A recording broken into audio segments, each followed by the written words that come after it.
We do a lot of here.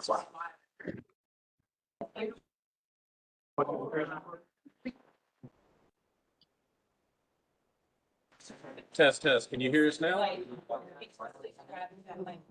We can hear you. Good. I figured I wasn't just gonna. What did you? Yeah.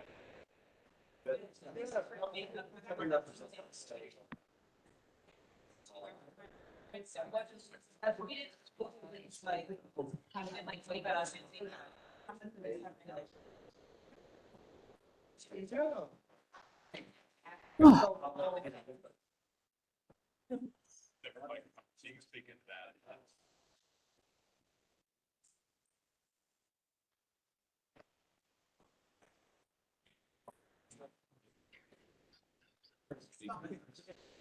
This is the speaker now. You want speakers to go to the Samsung and do that. And everybody can hear what they're saying.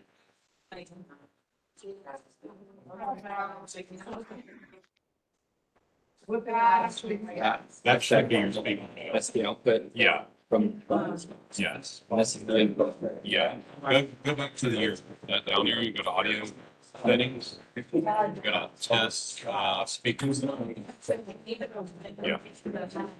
Alright, so you should be good. Okay, thank you. Now. Yes.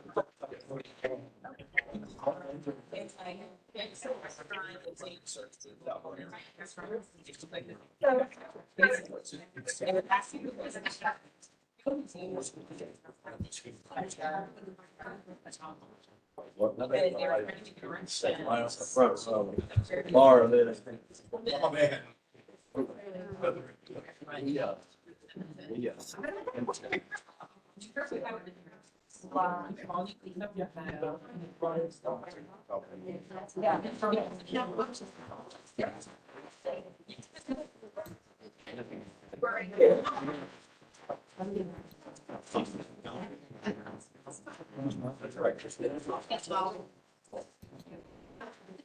Hey, how are you?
They just have a bounce.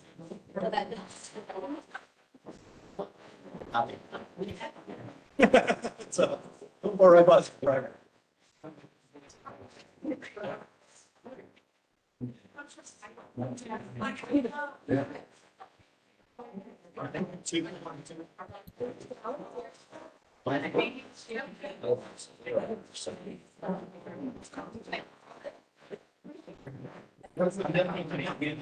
Grab one for the governor.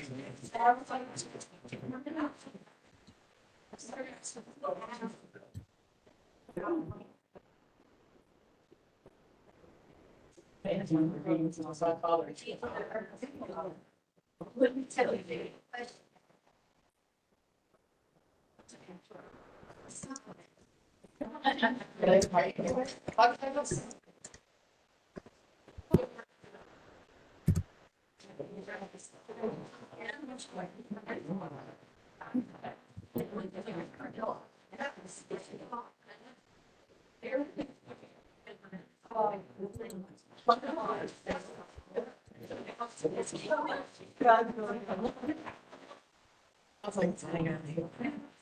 It's been a while.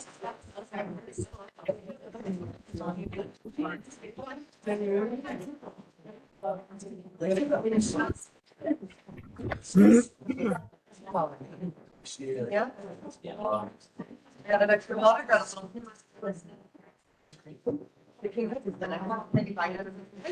gonna go ahead and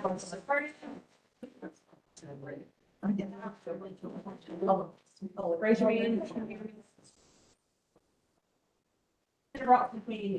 And throwing it out. And there is, sorry for those of you that are online, but there is some tea cake in the room. If anybody would like a little slice of tea cake. The baby's already fallen out, so don't worry about being the one to find the baby. But thank y'all for being here today. And for those of you that are online, thank y'all for joining us. We really appreciate you giving us some of your time to be here and listen, and for us to be able to give some updates on things that the groups have been working on, that we've been working on. And as you see on the agenda, we're covering kind of 4 topics today. And this is our first meeting of the year. So for those of you that this is your first time to join us, or you haven't been to a meeting in the past, we meet quarterly. So we always meet the day before our quarterly member meeting that the Alliance hosts. Sometimes the groups will meet individually in 2 days. We cram it all in at one time. But we did want to bring all 3 of the groups together this first meeting to give these updates, give people an opportunity to connect and engage and kind of hear what's happening across all 3 of the different groups. So if there's a particular group that you want to get plugged into, you can reach out to me or Michael and let us know. We can talk to you more about that. We will be posting the dates for all of the meetings this year on our website soon, and I'll be sending out information about that, so you can go ahead and get them plugged in on the calendar. So I know we're a little over what our time was, so I've got, well, I'm a minute over now, so I'm not going to take up any more time. But I think I did fail to introduce myself. So We all know. most of you all know me, but Jamie Raspberry with the Alliance. I'm going to introduce some of our staff that you may not have met. Michael Martella, he's our program assistant, and it's amazing at keeping me organized and on track, coordinated and all of that. So we're very happy to have him. Ellen Collins, for those of you that don't know Ellen, she's our executive director, going on a year almost. And then we have Melissa Butler is our marketing communication. So she makes all the things look really good. And she's going to be taking some pictures today. So if you don't want your picture taken, just do like that. And then Bailey Bible, she's our membership associate. So if you are a member or interested in membership, you can talk to Bailey. And then Sandra Hodge is our chief program officer. So she has leadership over all of our programs. So we have half of our staff here. Hope everybody's okay. So I'm going to go ahead and just kick off our first presenter. We've got John Morgan Hughes with 10-1 Strategies, and this is our second year in partnership with him on some legislative work that we've been doing. So we've invited him to come and just share kind of the overview of what we're going to see this year as our legislation is getting kicked off, really specific to health, workforce, and education. Turn it over to you. I'm sorry. Did anybody not get an agenda that needs one? I may go from up there. I touched something that's gonna break. What's it called? In an old school way. So, yes, it's good afternoon, everybody. Been working on one. I'm John Morgan Hughes. I'm a partner with 10-1 Strategies. I'll be giving you a little update on the 2024 Mississippi legislative session. Our firm has the privilege of working with the Alliance on behalf of all the nonprofits across the state working on some really exciting legislation this session with them to really help the state kind of get their arms around really the role nonprofits play, but more importantly, the role a lot of nonprofits play in contracting and procurement with state government, right? We're huge subcontractors of our state, and the state and the decision makers may not necessarily appreciate that.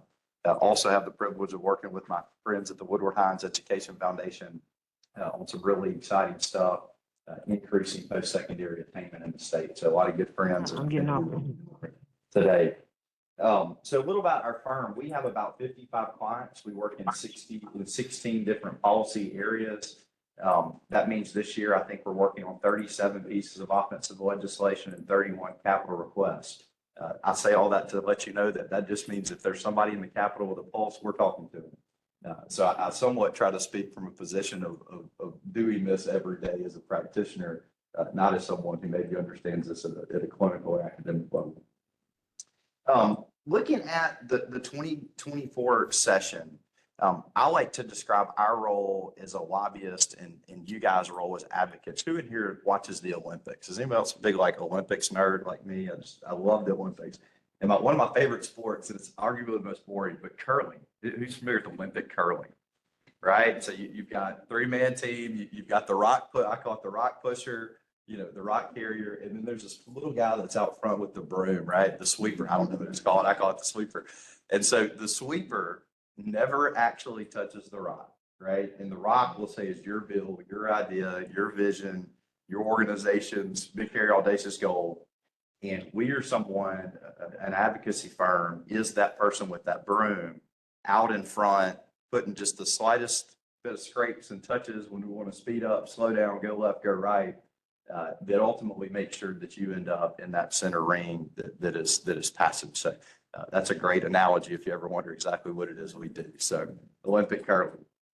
I'll give you just a brief. How many are native Mississippians? Or everybody pretty close here. I won't give you a civics lesson, but we have a bicameral legislature. There's your $10 word for the day. So our Senate we have 52 senators. We have 122 representatives.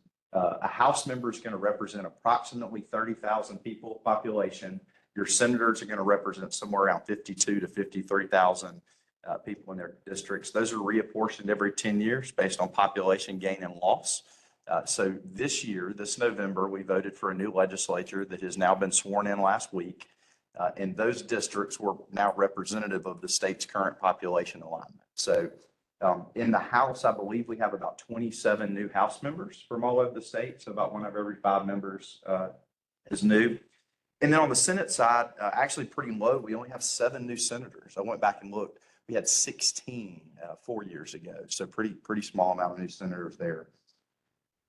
This is a 4-month session. So most Mississippi legislative sessions are 90 days. They're always the first Tuesday following the first Monday in January as required by our state constitution.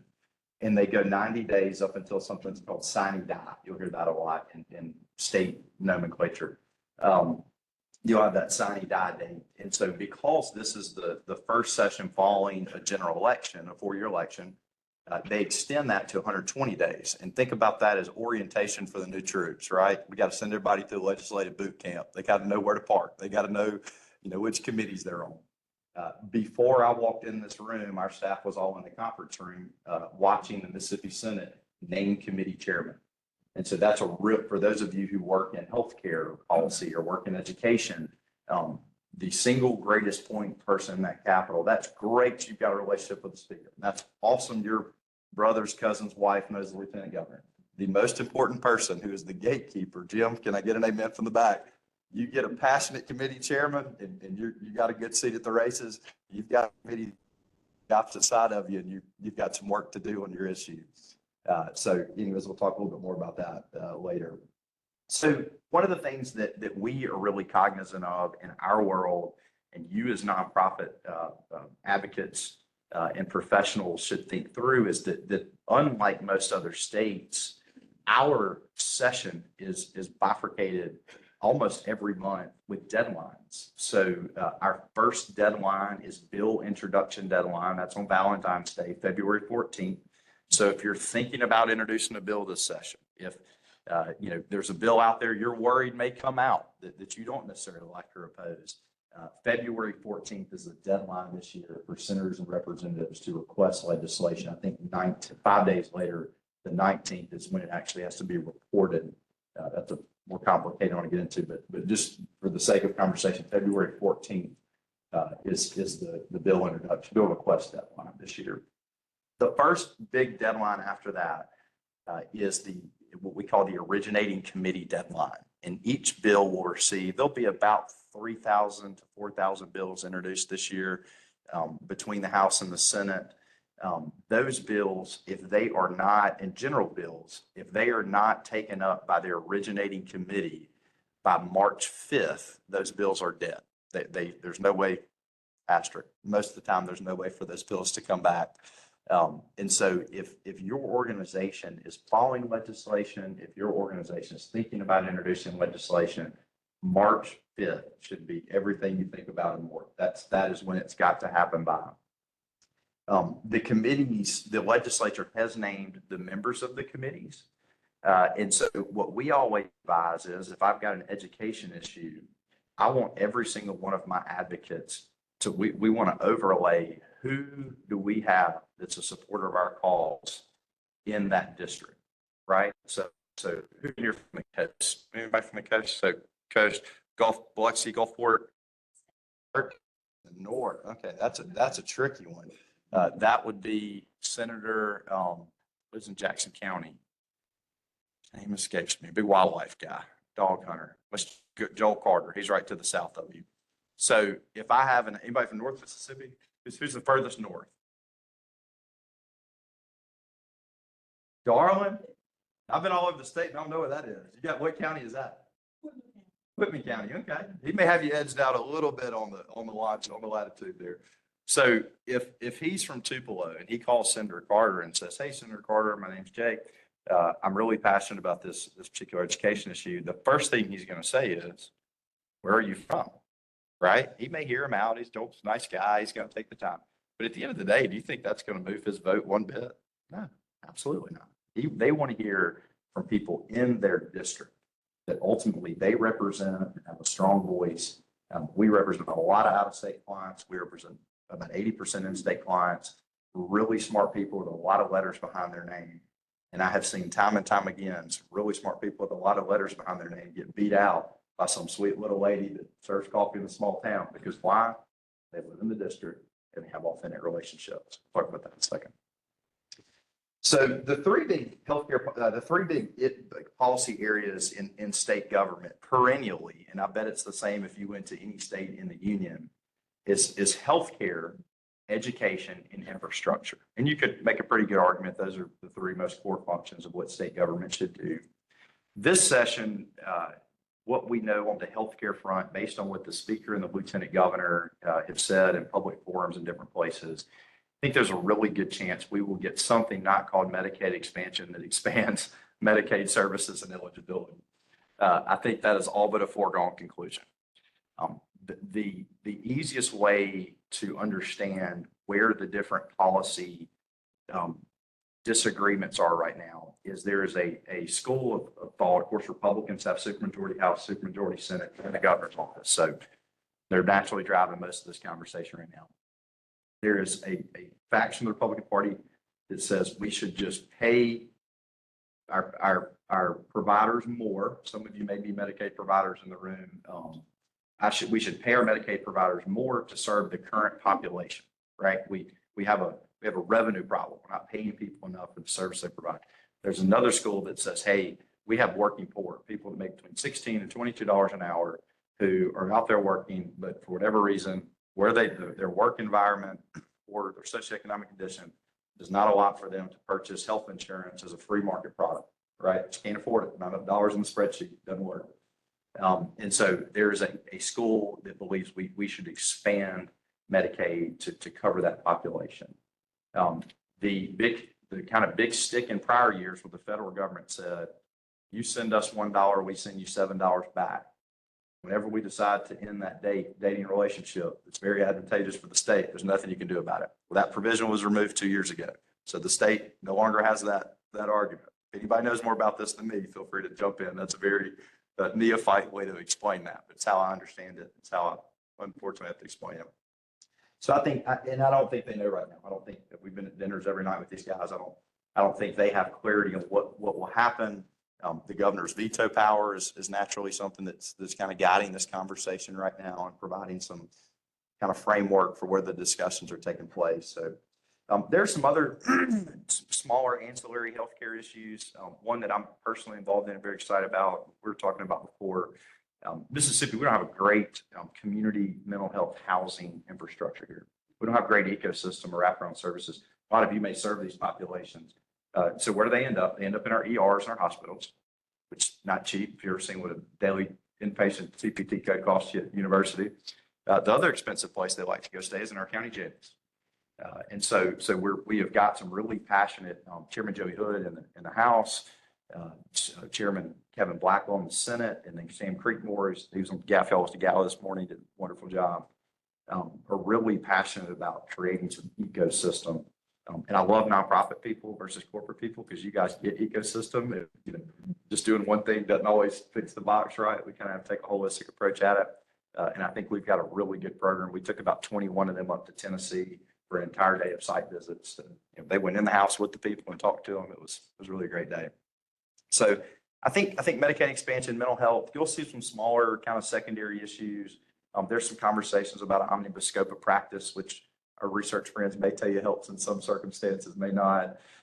There are always bills with insurance reform, prior authorization, stuff that is more industry specific. So within the education space, I'll kind of talk about it from early childhood, K-12, and then our post-secondary, kind of after your college and beyond.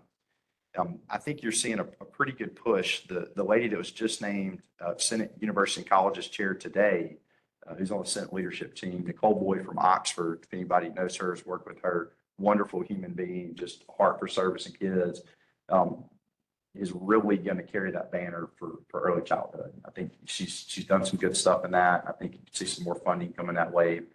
Our lottery produces something called the Education Enhancement Fund. So I won't make you raise your hand who's bought a lottery ticket here. But if you have, the first 75 millions of your losings go to your losses, go to pay for our roads and bridges. And so I know you haven't won by the fact you're here today, which is great. And then all monies above that, all monies above 75 million, going to something called the EEF. That's Education Enhancement Fund. The past 2 years, Mississippi State, friend, close your ears. The past 2 years, that money has kind of just gotten divvied out, almost like a bond bill for capital projects on universities.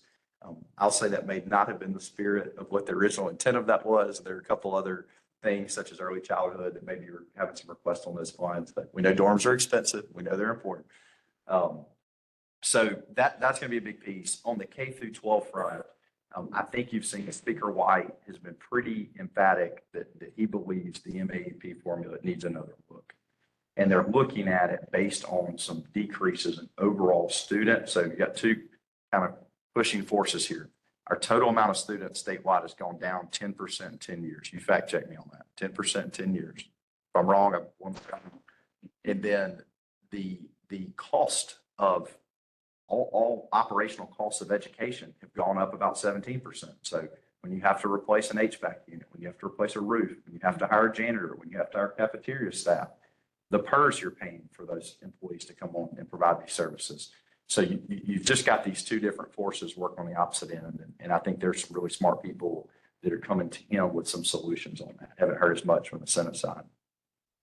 On the post-secondary, so kind of everything after college, tip of the hat to Woodward Hines for serving as the convener, to a lot of different parties that work and provide services and education within the higher ed space, have come forward essentially with a holistic look at how we spend our $48 million of post-secondary funds. So your MTAG, Eminent Scholars and Help, those are the three programs. Brought in Lumina Foundation, a lot of really smart people that see this stuff at the enterprise level nationally. They pretty much told us we couldn't be doing a worse job with it if we really want to have impact. We're sending a lot of rich kids to college, is essentially what they came back and told us. And so I think what we will see this session, the Lieutenant Governor has been very emphatic that he wants free community college. He just likes the brand of that, thinks it's digestible. is our dear friend Jennifer Rogers has educated us. There's just a lot of complexity in that and how people pay for college. It's not as easy as, I've seen a lot of Excel spreadsheets that have a lot of color coded graphs on them. And so a lot of people can have different graphs. So I think we don't know what we'll get across the finish line this session on that, but I think you're going to see a pretty fundamental realignment of who the state is using public tax dollars to invest in which students we're attempting to recruit and retain within our state. So we're really excited about that policy. Last is infrastructure. I won't bore a bunch of nonprofit people talking about infrastructure. But of course, the lottery funds have been pretty substantial with that.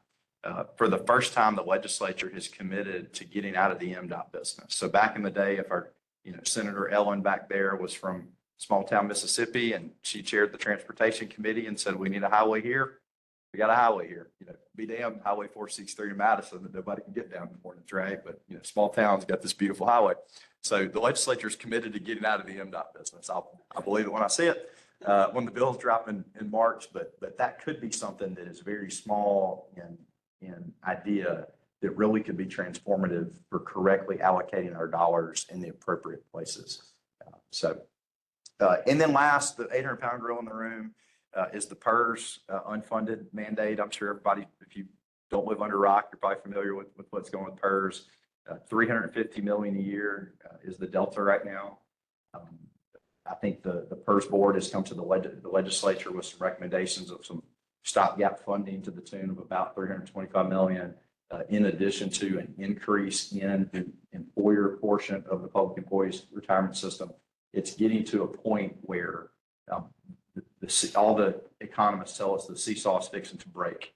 It's fixing to get so expensive to put people on a state payroll that lots of large groups are already exploring ways to outsource and use third-party staffing agencies. And it's just people respond incentives, right? Teach you first day microeconomics.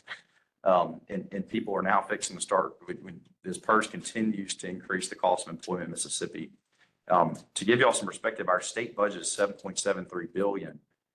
That would be, whatever that is, about 5 to 7% of our total state budget would have to be pulled. We spend 52.8% on public education. So where do you think that's going to come from, right? There's only so much to cut out of corrections. Every time we cut a Medicaid dollar, we lose 5. So you just don't have a lot of good options on where to find those funds. So if anybody has any good ideas on how to solve PERS, I'm going to talk to you after the meeting. That doesn't get the entire legislature defeated in re-election. Just some advice. Been doing this 10 years. John Bass on our team, I think, has got 38 years experience. Kelly, 22. Ladarian, about 10. So some things that we always like to pass along. I won't bore you with the 10 commandments of advocacy, which I know that Jamie and her team have heard. One of the things I always say is build authentic relationships with people that care about your issues. Would your mama tell you nobody cares what you know until they know that you care? I wish I could paint that over the top of our office door. So many of our clients, what we see is they're so smart and they're so technical, but they've got 10 pounds of head and 1 pound of heart, and it should be opposite. And we see it every day. And, people get frustrated, they get angry, particularly in nonprofit causes where you guys are representing some really heartfelt, positive human interest kind of things. You've got a lot of feel-good stories. We've had the pleasure of representing a group called MACA, Mississippi Alliance for Child Care and Agencies, it's Canopy, Baptist Children's Village, Sunnybrook, Catholic Charities, all those wonderful nonprofits that treat some of the most tough population. And they've invested in the long game. They've invested in making investments in relationships, and they have a very nice tax credit program. They have a lot of really transformative policies and bills they've done to impact kids and families because they played the long game. And they didn't try to shame anybody who didn't agree with them. So the second thing is, and it's kind of a tie in there, communicate clearly and often. That legislature, I tell people it's like a redneck Wall Street. They're getting information all the time. It's busy, it's stuff flying everywhere. If you've ever been up there, it's a real frenetic energy to the place. So you can attest at different points. So we always say communicate succinctly, clearly, and frequently is what we try to do on behalf of our clients. They don't have all day to hear your doctoral dissertation about what 27 other states are doing. They just know you and they trust you, and they're going to hit the high points. We don't call it a one pager because it's 2 pages. It's a one pager. So communicate clearly, succinctly, and often. And then in closing, the single greatest, this will put me out of business one day if I keep telling everybody, but we always say, let the heroes tell their story. Nobody wants to see a young guy named John Morgan in a suit telling me about X, Y, or Z. The day we passed free college, full tuition for all foster care kids, Bill Kincaid Act, the galleries were filled with foster kids who had met with all their legislators. The bill passed 100, in a super republic, the greatest, like, giveaway government, awesome, like everything in the kitchen sink we asked for, government spending, you name it. We had 121 122 to 0 vote. Every Republican and every Democrat signed on the bill as co-authors. And those kids had done a great job of really telling their stories about the challenges they face. And so your organization, don't feel like the CEO or the executive director, sure, it's like natural obvious. You need to let your people who own that narrative tell their story if you want to win, at a high level and win over a long period of time. So just think about that. Don't be afraid to put your people who are a little rough around the edges up on the table and let them testify. That's who they want to hear from. So those are the people in their district, and those are the people that the laws ultimately impact. So yeah, oh yeah, look, they're common people. So big misconception there. No doubt. No doubt. Absolutely. Any questions, comments?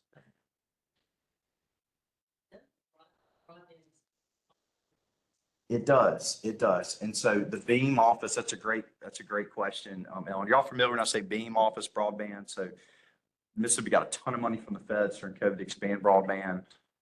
Been a little slower in the rollout of that than I think what a lot of industry would have wanted. But I think they say that 80% of the state will now have what is defined as nationally recognized high-speed internet. And that's huge from everything from the educational attainment of our young people, being able to go home and provide, to do these different schools and virtual learnings and scenarios. It's super important for the revitalization of our downtown. So Mississippi Main Street Association is doing some great work and bringing a lot of those downtowns back. But that's kind of ground level. If you don't have that, you can't build upon. We are hearing there's going to be a second tranche of funds. The state has 1.3 billion in unspent ARPA funds. I think it's going to end up being closer to 1.8 once a lot of these other programs have just been unable to expend their funds. It's so prescriptive. The U.S. Treasury has been so prescriptive on how those funds can be used. We have 3 different clients that probably have been in, a year and a half now of funds that were supposed to be spent, 6 months, 6 months from passage. So I think you'll see another big tranche of the broadband funds. And I think that what you've seen out of the Beam office will hopefully springboard some other really good stuff. They've got some really talented people over there. We like working with them. Ma'am? The ascent to 55? Is that what you're referencing, the 55 gap or the broadband gap? 85% of the state. I'm not sure on that. I'm not sure what the long-term plan is there. We represent one very specific client within that space in North Mississippi. But I'm told that this corpus of funds, in addition to some second round of funds, would take us to about 80%. So I'm not sure, geographically what that translates to. But I'm happy to give you if that's something that directly affects your organization, I can connect you with the Beam office, and they've got charts and graphs. So happy to connect. Nicole Boyd is in the Universities and Colleges Chairman Senate as of about an hour ago. So You know who the other? the education chairman, I believe, is Dennis DeMar. They'll announce tomorrow. It has been Richard Bennett from Long Beach in the past. Have heard that he may be taking a more prominent role in the appropriations process, and that we may be getting a new education chair on the House side, but that's speculative right now. We've got one question. Oh, online? Yeah. Yeah, no, absolutely.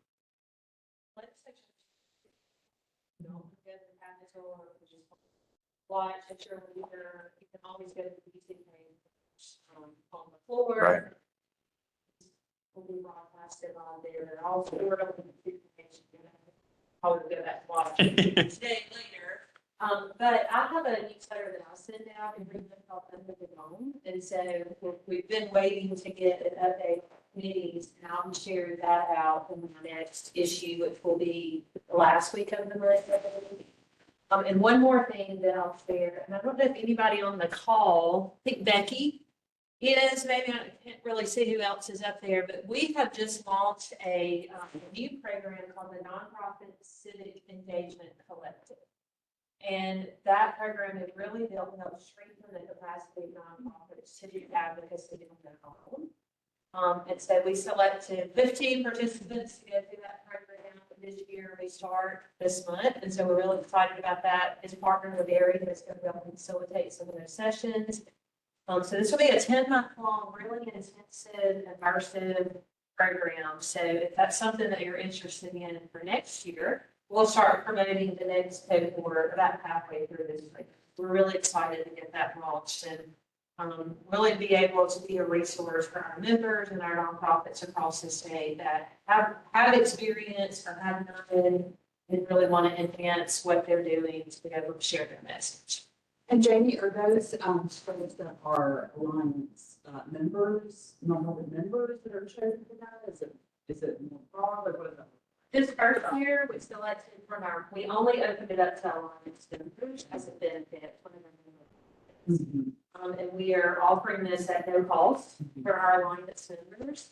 So we'll be evaluating the program as we go and, determining what that may look like next year. But we really wanted to provide it to our members first, and then as we grow and expand them, they can do things. The Women's Foundation has a Women's Policy Institute that they've done some of that. Yes. They've done. And one of the things that one of the things that I did as I was building a program, that's how Amanda and I got connected, is I did a kind of a landscape analysis around the state. Who else was doing something similar? We didn't want to replicate something that already existed, that worked really well, but I was able to pull some things from other programs to make sure that ours was unique in, what our objectives and goals were. I've got two questions from Becky Glover. She asked, what percentage of the state's budget did you say goes to public education? And then the other is, do you or does your group represent the Mississippi Association of Independent Schools? So to the first question, if you look at the total aggregate public ed spending, 52.8%, the lion's share of that naturally being K through 12 ed. And that will be, of course, part of that funding comes from your school districts, which will then go with that state. That's part of the state funding for your public ed cycle. And yes, we do have a longstanding client relationship with it's called the MA, it used to be MPSA, it's called MAIS, Mississippi Association of Independent Schools. Any other questions, thoughts, comments? Yeah.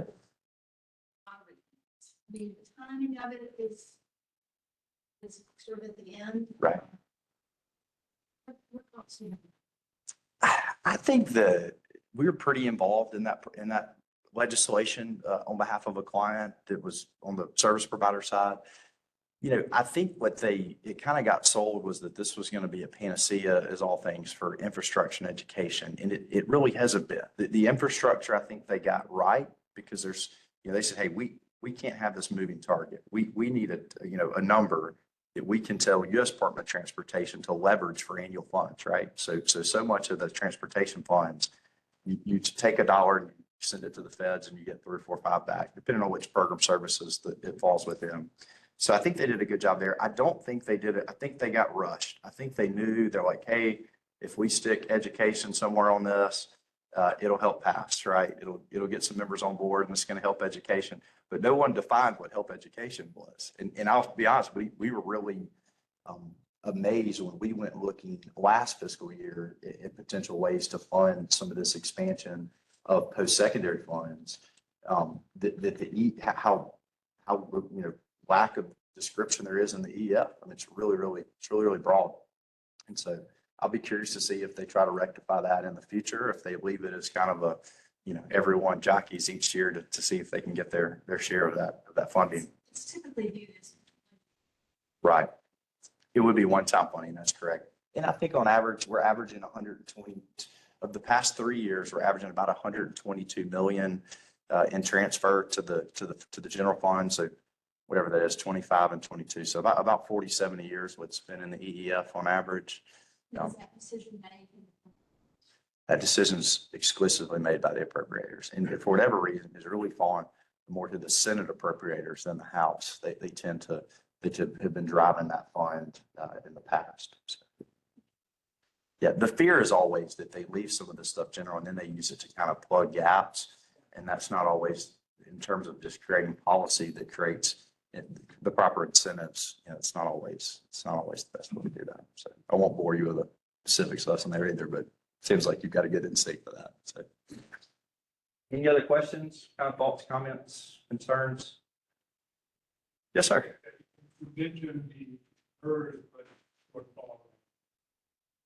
Your state budget goes to education, but still it's not enough. Cut state taxes. Right. In your opinion, how reasonable is these proposals that state taxes without a significant negative impact on services overall? It's a great question, and it's something that, you know, has really dominated a lot of the legislative conversation last session. And so really the overarching, you know, kind of hypothesis there is that if we want to continue, we have some things that are on here based on some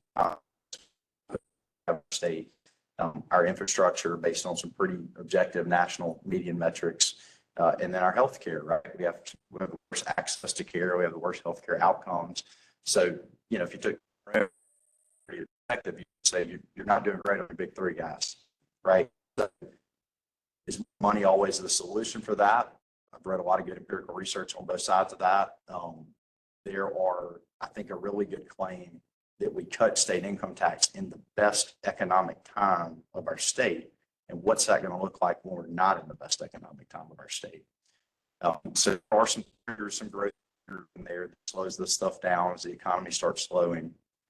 But ultimately, if you're someone on the side of advocating for more funds, you probably view that as a not very great thing. If you're someone from more of the, I would call kind of laissez-faire free market, you know, libertarian side of the ideological spectrum, you say, hey, you know, we're putting more dollars in taxpayers' pockets, money that they earned. Ultimately, they're going to go spend that on different things, and there's a net economic positive effect to that. So, and you know, you look at the states that have cut income tax, a lot of their economies are booming. You've had a couple of states that cut state income tax, and they've had to go right back to the Capitol the next year and draw that back because of as I talked about the Medicaid program, transportation program, they lost their leveraging funds. So it didn't just cost them, or cost them whatever the, you know. So I think to be determined. So it's, you know, I may not be able to give you a good answer to that for another 7 or 8 years. 2008 happened again. I feel like I don't know what the answer is, but I'll leave it at that. Well, thank you. Thank you. As Rick and Jean, I'll also share that our endowment went out in December, so people probably were on break. Everybody was out the last week of December, but we did send an issue out that included links to the legislature's YouTube page, the deadline list, remember what it's on there. And that's on our website, so if you go back to our archives and our communication, you can get that and have all that information. But if you can't find it, or if you just want to email me and ask me, I can send it to you as well. But we'll be sharing out in that next one the list of all of our events. Right. Updates, field should have already dropped by then. So please take notice of that. And some of the other things that we're going to be living in this year. Happy to help you. And if our team, it just is an offshoot of your membership and alliance and your participation in this group, if you ever just want to come up to the Capitol and let our team kind of chauffeur you around for the day or set up a lunch or breakfast, just make an introduction to your reps and senators, we're happy to do that as well. So we're up there all day, every day. All right, well, thank you. Yeah, thank you all for having me. Yeah, that seems awesome. Well, I'm gonna quickly introduce you. Look at it right here, and a lot of work that he's been doing in partnership with the State Economic Council. But what she's going to be talking about today is something that was briefly mentioned around balancing our K-12 accountability models. So some of you may have attended some of the listening sessions that they hosted back in the fall. We've been talking about this as part of our education affinity group for quite a while. And so it's good for us to see that there's some traction in this. And we partnered with them in some of, analyzing some of the data back from the listening sessions that they have, and then we put their reports together. So, Jean, I'm gonna turn it over to you. I'm going to go through the first part of this very quickly because a lot of you have already seen it, but some of you may be seeing it for the first time. I'm going to get to the information Jamie talked about that we got back from our, from the Education Northwest, the summaries, because I want you to see those and hear some of the things to get to that and try to give us a little bit of time for some questions and all at the end. So I'm going to move pretty quickly. If I just fly over something, jump up and raise your hand or just say, be quiet a minute, and let me ask a question. I'm fine with that. Jason's not with me today, but as you can, okay, it's not moving. Let's try this. Let's do this. Let's see if it'll work. We'll do it that way. We'll make it work. We've completed these sessions. The top one through Biloxi were ones that we sent out and asked everybody to come, you know, in those areas. The two last Jackson ones were ones that we were asked to come and do. We're still doing sessions along the way. So we're busy still looking at people and trying to help people to understand. These are just a few of the facts. You heard a lot of this just a minute ago. This is our current enrollment. This is currently where we are. This is our population in the state. So we've kept this there. Why do we talk about accountability and where did it come into place? It's really about the achievement gap, making sure that all students have the opportunity to be successful, not just some, not just in some schools, but all schools. So really, how do we look at this disparity in education? And is our current accountability model taking care of that? And I would argue no. So we can go on with that. So our current model, I've shown you this before. I'm not going to go into this in a lot of detail, but our K through 8 schools are a 700-point model. So when you see if they are A or an F, it's based on their proficiency in English, their proficiency of growth of all students, and the growth of the bottom 25. In English, math, and then science is just proficiency. And when you see an A through F grade, that's all you're seeing for a school, for an elementary school. That's it, nothing else. Now we can jump down in there. There are some ELA issues that are not in this model, but this is just a simplistic way. When you see a district or a high school, and you see where they're an A through an F, they're on a 1,000-point system. English 2, Algebra 1, US History, and Biology 1. Those are the 4 tests that are given. So 700 points of 1,000 points of the model that you see a grade for a school on is based on what a student does one day out of the year on this test. That's it. Then you see a graduation cohort of 200 points. That means they simply get a diploma. Not that their diploma says they're ready for their college career ready. They've just met the Carnegie unit requirements to get a diploma. That's all it is. The acceleration piece is around performance and participation. Acceleration is they are participating in dual credit, dual enrollment. They're participating in AP. If they've earned a certification, and you get participation points just if you're enrolled, you get performance if you pass. So that's 50 points in there. It's a little bit bigger than that because I can get more than 50 points if I take multiple, if one person takes multiple dual credit, multiple AP, but that's not really what we're looking for. We're looking to get everybody in, okay? And then the performance, the college and career ready, it's 100 points, but I can't get points for ACT and work keys. I can only get points for one or the other.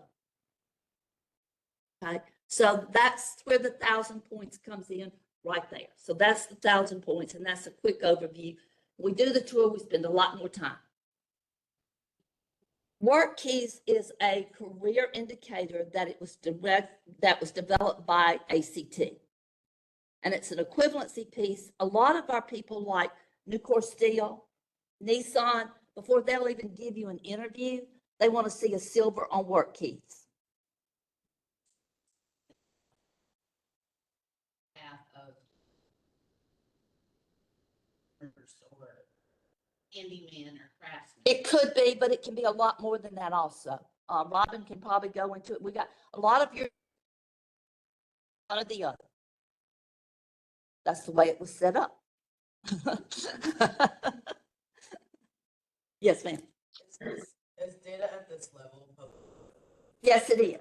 Yes, it is. You can go to the Mississippi Department of Education and years and by school, you can do it by district, you can do it by individual group. You can get all of this information there if you want to spend time trying to find it. Okay. But that's kind of what the accountability model is right now. Here's the issue that we're facing at this point in time. I want you to look at this. In 2019, these are district rates. In 2019, 21% of our schools were an A. In 2022, 31% of our schools were an A. 2023, 39% were an A. That's good. The model as it is set up is getting the results that it's supposed to get. It's moving people. It's moving people to an A to a B. Look how many fewer Fs and Ds that we have now than we did 3 years ago. That's a good thing. That's a good thing. But what does it really mean when I move from an F to a C? What am I really measuring? What am I doing? But here's the point. The way the law is written, and this is in law, this is in legislation, it says that when 65% of our schools reach an A and B level, the scores must be recalculated for a new distribution, which would at that point in time, I may be doing the same work or even better in my school. And I was a C this year, and next year I'm going to be an F because we've got to recut the scores. To make the distribution back again to a bell curve. And this is where educators get really frustrated because you give me a point to me, I need it, and I'm willing to keep going to the bar, but you're going to rechange it where it looks like I'm not doing my job. And most people are not going to understand that, and they're not going to take the time to look at it. Because if they see my school was a C this year and they're an F next year, what's the first thing they're going to say? That's a failing school. What are they not doing? Get rid of everybody in there, you know? So that's an issue, and that's one of the things that we want to look at. These are one of the big issues, and A through F. We want you to be able to see when your school district says, our school is here, you understand what that means. If I were to ask you right now in this room, what's your school district, where you live, what's their score? Could you tell me what that really means? What they're doing good, what they're not doing? We want it to be more open and more transparent around this is what's really happening in the school, because a lot of the schools are not getting credit for the really good things that they're doing. So one of the big pieces that we really want to look at legislation around and helping the Department of Ed is taking this out where you've got to recut scores just because people are doing well. So really, and around really looking at what does it mean when I am an A, that you know what that means. So you think Mississippi's the only one doing these things? This is just a quick. Georgia has just done the same thing around their A through Fs. They're looking at, we're not really being transparent. We want to change this. So when a district sees this, economic development sees this, they understand what they are. So we have traction there. Why is MEC focusing on this? Why are we? This is our participation rate in the state. And I know if y'all been listening over the last few days, you've heard our lieutenant governor, you've heard our speaker of the house, you've heard everybody talk about the percentage of people in our workforce that are not working or that are working. That participation rate, Robin and I had a meeting, I guess it was Monday around this, that participation rate and the attainment rate of where we want more people to have a certification after high school, an associate degree or bachelor's degree, basically go hand in hand. So as Robin is working in her 17 counties around improving participation rate, we want to work with her in a sense to 55% to tie that around attainment. So how do we start moving this up through attainment? So we really want to look at this because we can't keep working with only 54, 53.9, 55% of our people working. We've got to get more people into our economy and into our businesses at paying jobs that will do them a sustainable wage, not just a job. This shows that our current accountability model is doing what it's supposed to do. So how many times is Mississippi #1 at something that's good? We are the #1 state. We have the highest percentage of our students leaving K-12 going directly to post-secondary, community colleges, highest percentage of students. But what happens after year 1? We drop to 37% at our 4-year universities. They're either not ready academically, don't know what they want to do, they're just not prepared. We've got to do a better job as we put them in. Community college is a little bit better. They can see a quicker end, and they a lot of times know we're about 7th there. But we've got to cut that number of people down because right now in our state, we have over 320,000 people with some education, but no certifications, no degrees. We've got to not have them coming out and keep building on that number. We've got to figure out what we can do there. You heard just a minute ago about shrinking population. Here's our shrinking population. We have that huge number. Our pipeline is getting lower from K-12 going to post-secondary. They're really concerned in a couple of years. And you think about it. If we're sending less kids and as many kids keep leaving after year 1, where are we going to be at that point in time? Got to stop that piece because we are really dropping and it's really going down. Yes, ma'am. You can go right ahead. Secondary to 37. How many of that is for young people just leaving the state? Not everything that's up there is still in the state. Those numbers reflect secondary in our state, post-secondary in our state. So these are kids that are staying in the state, but they're not staying in the state. Yeah, and we can tell you how many leave after high school and go to college outside of the state. That's about 5% of our population. About 95% stay here to go. Yeah.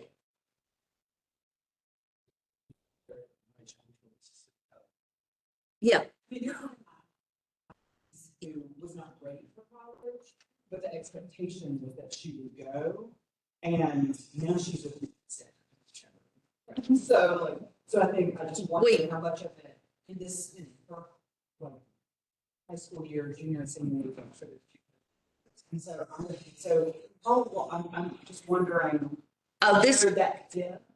The dip in numbers was COVID. That dip in enrollment, a lot of it had to do with COVID. But if you'll notice, they didn't come back. Yeah. It did not come back. We're beginning to see some coming back, but they're not staying because they're having to meet the testing requirements and the entrance requirement to prove that they've been doing something when they've been out, and they're not able to. So we're seeing some of that. If you've heard legislative priorities, you heard just a minute ago the discussion around education. If you were listening to Super Talk driving in at lunch, the talk was around school choice, but Manley Barton quickly said it's not just school choice. He mentioned MAEP and how we fund. And when he talked about funding there, I'll give you an example. Right now, the funding is per student, regardless of what their needs are. Whether I'm from a poor school or rich school, I'm getting funding. If I'm a career and technical education student in high school, it takes more money to educate me because of the programs I'm going to and the equipment and everything that's there and the low number of students there. So if I'm a special needs student, it takes more to educate me. So how do we begin to fund things like that in a way that's reflected in, because if we want more career and technical students, and when I talk about career and technical students, I'm not talking about students that are just going to be plumbers or going to be welders. I'm talking about the ones that want to be the nurses, that want to be the engineers, that want to be the computer science people, that want to be that security experts. I'm talking about associate degrees, bachelor's degrees. I'm talking about advanced degrees. If we're going to fund those programs to get more of those into the state, then how do we get the dollars into those programs? So that's part of what MAP is looking at, is how do we make sure that we're funding those type things right? How do we take care of our special needs students, in a way that reflects that we can build them up and get them moving forward? And how do we build an accountability model that gets what we really want, what we're expected? What is it we want for kids? I'll argue with you all day long. The third grade reading gate may be a great thing, and it may have gotten us moving, which is good. It's not a Mississippi miracle. It's been a marathon because of all the work that's been done to get us there. But what have we done past that third grade gate, improved for 5th, 6th, 7th, and 8th grade? And what have we done above that to make sure the high school is on the next level? So that's what we've got to start thinking about. So that's the legislative piece. Y'all, we cannot lose this piece. Poverty in Mississippi is an issue. Y'all deal with it every day. Do y'all realize that the poverty rates for white, we are 7th in the country? But our African Americans are at 31%. That's a difference of 24 percentage points that makes it the highest. So how do we start really looking at these poverty rates and start doing what we really can? If we're going to change things, we've got to change it at the grassroots level. So how do we reflect what we need to do that? This is another concern. When we start putting labels on schools, this is over a 4-year comparison. The blue line is our majority white schools. The gold or orange is our minority black. Look at the difference in the A and the S. And I've been in every one of these schools. And some of those F schools are doing more than our A schools. So how do we reflect what they're doing and really work on those things? So when I say the A through F is concerning because of the label it puts on people, and it doesn't reflect their true work. So how do we begin to look and think about that? Geographic significance and where those schools are? People are going to say they're all in the Delta. They're not. They are not. They're not all in the Delta. They're in the South. They're in the middle. They're in the Delta. They're up. It's in different places. It's not any one spot. I bet you everybody in this room, they really pulled a map up, could look at it and start circling where they think they are. And it's how do we move things around? How do we do that? Yes, sir.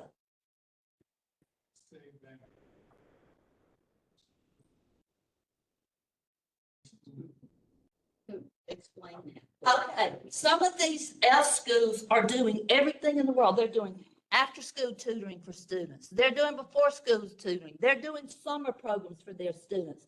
They're doing all kinds of things because when their students come to them, they're so far behind.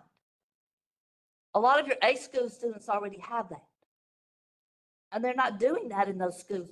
But I don't get any credit for all of that work I'm doing after school summer. I run full summer programs. But now, I'm not saying all this, saying there are some. And I'm not saying all the A schools aren't, because some of those A schools are working as hard as they can. It's all the way across the board. But what I'm saying is, are we really looking at what's happening in the school to reflect the grade? Or are we just looking at a test score? Because that's all we're doing right now is looking at a test score on one day.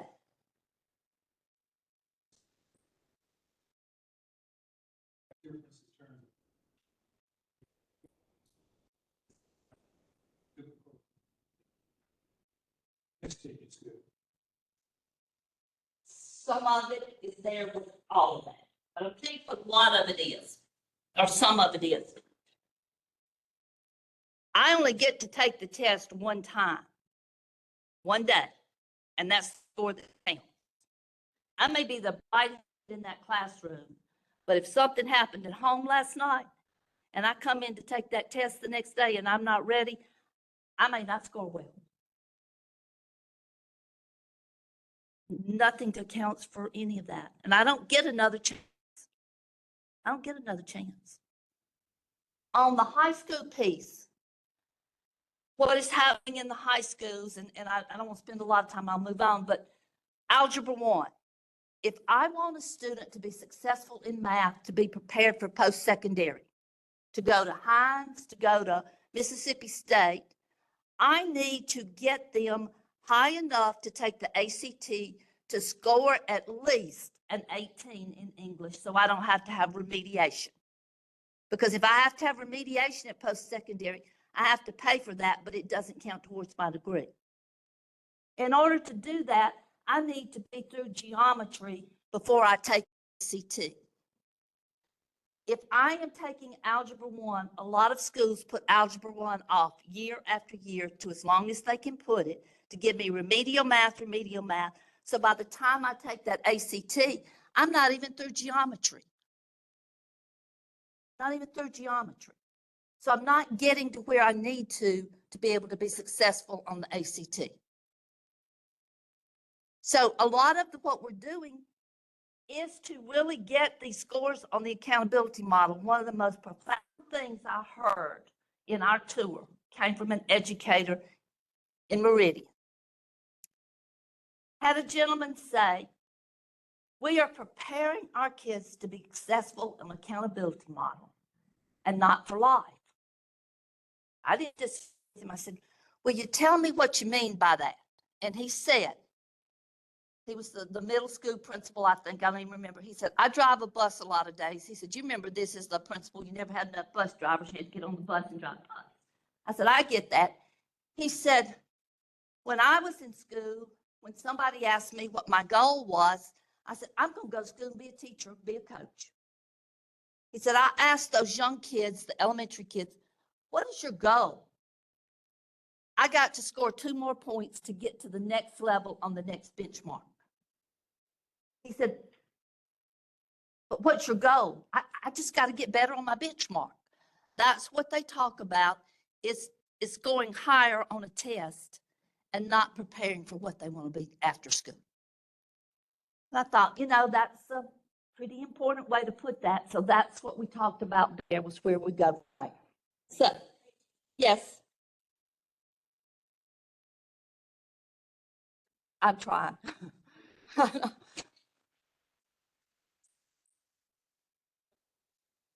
Yeah, I'm going to go very quickly through the rest of these so we can get to everybody else.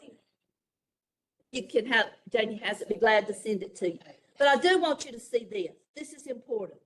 Our African American students are scoring higher on the NAEP than anybody else, making the most jumps. We went from a 204 to a 209. We are above the national average. All of our kids can do this. We just got to figure out what it is we want them to do to be correct. So we can do this. I'm going to skip over these. These are the 6 questions we ask on the listening tour. And I want to hit a couple of them very quickly. And I know you can't see this quickly. So this is some of the summary. We ask people decide what the accountability model should measure. A lot of it we have college career readiness. Y'all, we've got to define as a state what college and career readiness means. We all have different values. College readiness, career readiness, there's not that much difference in the two. We hear work-based learning, people automatically assume, oh, you're talking about career tech students. No, I'm not. If we want to keep our young people here after they graduate from Mississippi State's engineering piece, they need to do work-based learning and engineering here in the state so they have a connection to somebody. You heard a minute ago, connections. We've got to make connections for our kids early. Holistic. We've got to do more than just measure a test score. We've got to look at a lot of different things to see what we should measure. The A through F, I think I've talked about that. People all over said, you know, all you see is the score. You don't really know what that means. We got to be able to describe it out better. There have got to be things that are happening that we capture more than just a test. And somebody said there's always has to be motivation to improve. So what do we put out there that we really want graded? What do we look at? Some people said, well, the A through F is fine. It's easy to recognize. I understand an A grade and an F grade. We understand it based on our school, but do we really know what it means here? And then a lot said it's confusing and unclear. We really got to look at making sure that whatever we do works for everybody. No unintended consequences. This is just an example of other states. Not everybody uses an A through F. A lot of people use an index. They use the federal tier model. They use descriptors. So this was just a way to show what other states are doing. Index is really becoming popular. So like for math, you would have an index for math. This is where I failed on math. This is where I found in growth, because y'all, growth is important, but proficiency is important too. I can grow all day long. If I don't ever get to proficient, I'm in trouble. So they're both there. So how do we separate them out so people understand? What's next? We've really got to get around the A through F and the cut scores. We've got to get some leeway from the legislature this year to be able to start working on that piece right away. That's got to happen. Defining college and career ready to make sure we're ready. How do we put something in a model to measure college and career ready when we across Mississippi haven't agreed what it looks like? So we need to be able to do that. So it's more than just the model itself. Incentives. How do we reallocate those points to get to what we want? The federal law says that the majority of your points have to be around academics. So if we've got a 1,000-point system, that means 501 points have to be around academics. So what do we do with the other 499? Right now, most of it is around academics. Don't get me wrong, academics are absolutely vital for all students. But how do we make sure it's the right academic piece? There's nothing in there. You talked about your niece living with you. The state is putting all this money in career coaches. Well, that career counseling, we heard through this, and I'm going to hit this next one real quick. We talked about the elementary and middle school model. Everywhere we went said high school, middle school was too late to start with career training. It had to start K-12. It had to go all the way, systematic. What is going to incentivize an elementary person to take time out of their day to do career training when they don't get any recognition for it? And it may be the difference of 30 minutes of me being a CRD. Got to start thinking about it. There's nothing in elementary to encourage people to do computer. There's nothing in there to encourage elementary to do, there's no kindergarten readiness there. We talked a lot about early childhood. Right, the grading system only starts in the 3rd grade.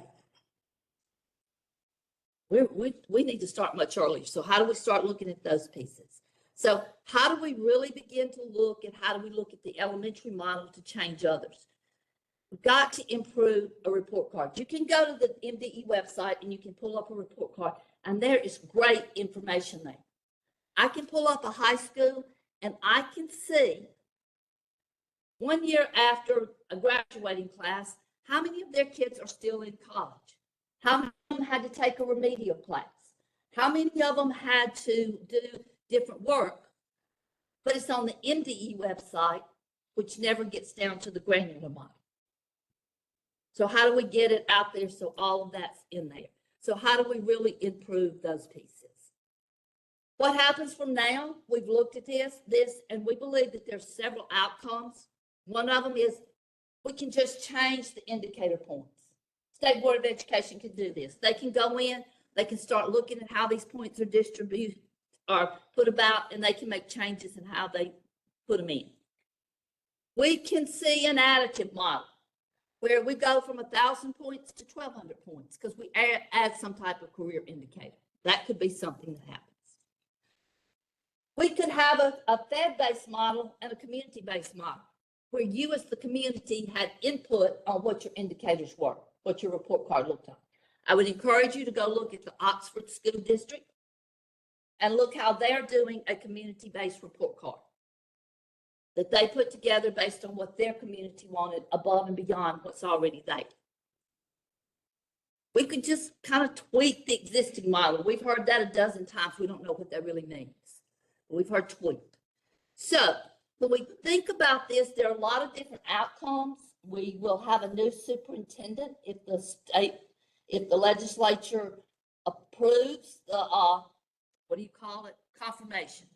If they confirm him, Lance Evans, Dr. Lance Evans, who is currently the superintendent in New Albany Schools, has been selected. He will start July 1 if he's confirmed. I can tell you, I know he's behind changing the model. I mean, he's behind it. He's behind the career coach. He's behind all that. He was the first school district to really have career coaches to make it work, and he now has a workforce development person in his school district. He's done lots of work, and he was behind us from day one in moving this forward. So we've got to get a few things done. Everything's not going to happen overnight. We do need you to keep your community and individuals aware of what this push is for.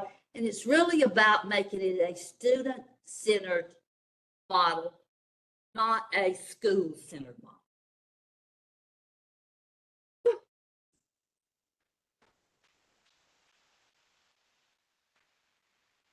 And I'll stick around if y'all have any questions.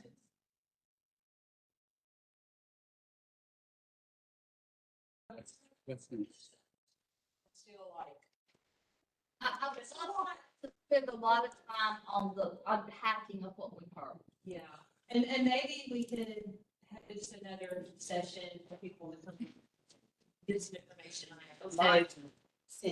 It's a walk to take in. And if you're not an educator, if you're not a parent of the child in public schools, maybe it's like, what does this have to do with me? It's a statewide initiative that impacts everybody in some way. So it's important that we at least understand enough to know what's happening. And a lot of what needs to happen is not necessarily changes in the model, it's changes in how we do things. Like around our testing requirements. But if we change those, that can affect the model. We need to think about what we're doing testing wise and what we're asking people to do. One of the biggest changes, and then I've used this several times. I have a 6th grade grandson, so y'all know what's important to me. Okay. He absolutely loves science. As a 5th grader, he got to go to science every day. I picked him up, and when he came on the weekend, first thing he used to tell me everything that happened in science. He's in the 6th grade this year. He only gets to go to science every other day. Every other day. He said, 6th grade's not good. I get to go to science every day. And that to me, that's sad when we start that early, limiting kids to play. Well, I'm glad I have a kindergartner. I can say this, in the private schools, I don't have to worry about this. I support public schools, but it's just a lot, especially as a parent. If you don't understand it, if you don't have the resources for people to be able to explain it to you, like it's a lot. Okay, well, thank y'all online for hanging in there with us. I know we're a little bit behind schedule. But I'm going to introduce Dr. Felisa Wilson Simpson, not to be confused with Felicia Brown Williams, who was here. I get them backwards sometimes. She's with the Mississippi Department of Health, and last year out of our Health Affinity group, the topic around community health workers bubbled up quite often. And so she's going to share about a project that their office has been leading that we have been involved with around creating a catalog for just some consistency and continuity around community health workers in Mississippi. So a technical assistance grant came available that their office applied for, and they were awarded through the National Association of State Health Policy to provide some technical assistance to create this catalog. So, and if y'all want to come over here, she's gonna be presenting online. If you can't see her, you're welcome to. And did you have anything you wanted to share? No. Okay, all right. Well, I'm gonna turn it over to you. Okay. Okay. Thank you and good afternoon. I won't take up a lot of time. I know we are pushed for time now, but as Jamie stated, we were awarded a technical assistance award by the National Association of for State Policy to assist our state in convening to establish this catalog. Community health worker initiatives and work has been conducted in our state for years, 10 plus years. And we all know from a national standpoint and even from our own state standpoint that community health workers actually do fill in the gaps, and they are those healthcare extenders that are vital, a very vital component of our state as well as nationwide, in order to fill in those vital gaps to improve the healthcare outcomes of all nationwide and especially of our Mississippians. So the importance at this point for developing a catalog is to combine all the work that have been conducted in Mississippi. The main thing that we did not have is a standardized curriculum, a standardized process to say that this is the certification process for Mississippi. So a vital portion of that consisted of developing a Mississippi Association of Community Health Workers that will be advocates in this arena and governed by CHW so they can advocate this work and lead and be the voice that is in front of this work and the catalog and all of the standards of practice that we want to put in place for Mississippi to establish those foundations for community health workers. So this Mississippi Community Health Worker Association was formed, and all of the work and this catalog was a collaborative effort from this group, from a Mississippi task force that consisted of healthcare providers that are interested, invested in community health workers, Mississippi Medicaid, Medicare. You have universities, you have private clinics, even the State Department of Health, all are invested in seeing the community health workers professionalized. And that does not mean reducing the value that they bring as a valued member of their society, but some type of informed process and certification that defines them as a well-trained body equipped to serve in the gaps to help those in Mississippi. So with this catalog that we wanted to present, it's a collection of all Mississippi certified community health worker program aspects. That includes standards and scope of practice, education, certification, and compliance elements, just to totally define and totally outline what does it mean to be a certification program in Mississippi. So as an effort to define that in this catalog so that we can place it through a legislative process to get this a legislative mandate for process, this catalog simply goes through the process of how the community health workers are educated, a defined curriculum so that when you hear community health workers, you know that pretty much community, you know what, you know the knowledge base or the foundations for which the community health worker is trained. That's just like any other profession. If you hear a nurse or an MD or a respiratory therapist, you pretty much, it puts you in the mindset of a set of skills that they should have. So this is the same type of foundation that Mississippi deserves and we want for the community health workers. So in the catalog, as a collaborative body, there are a set of standards and a set of core curriculum that the CHWs, if you are called a CHW and certified as a CHW, you should have. That's defined in the catalog. Also, how the training institutions and who will be certified to train community health workers, the requirements to be a community health worker, the requirements to be a training institute that trains community health workers, and also that entire education process. If you're certified as a community health worker, what would be the pathway to be certified?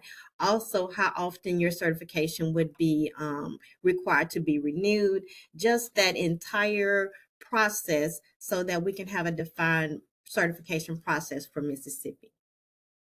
And in doing that, because community health workers are a lay profession, and it's almost coming up with a core curriculum from ground up, it has to be determined how that certification and through what entity that certification would actually be issued.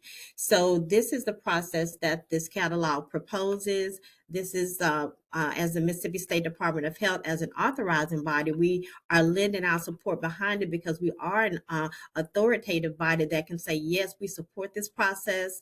And certifying other programs in the state, we do believe that the foundations that this group has collaboratively established does meet the standards for basic certification and standardization of practice for Mississippi.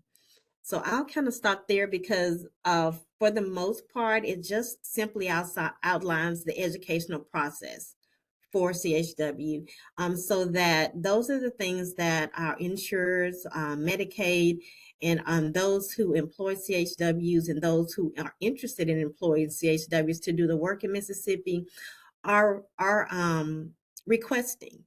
They want to make certain that the body of people are certified, educated, and properly trained. And So we do at have, this- I'm sorry, I was just gonna mention that we do have Kismet with the Mississippi Community Health Worker Association, who's here, and she's also a community health worker, so it impacts her. And I don't know if you want to add anything to that. She's been part of the committee to work on this.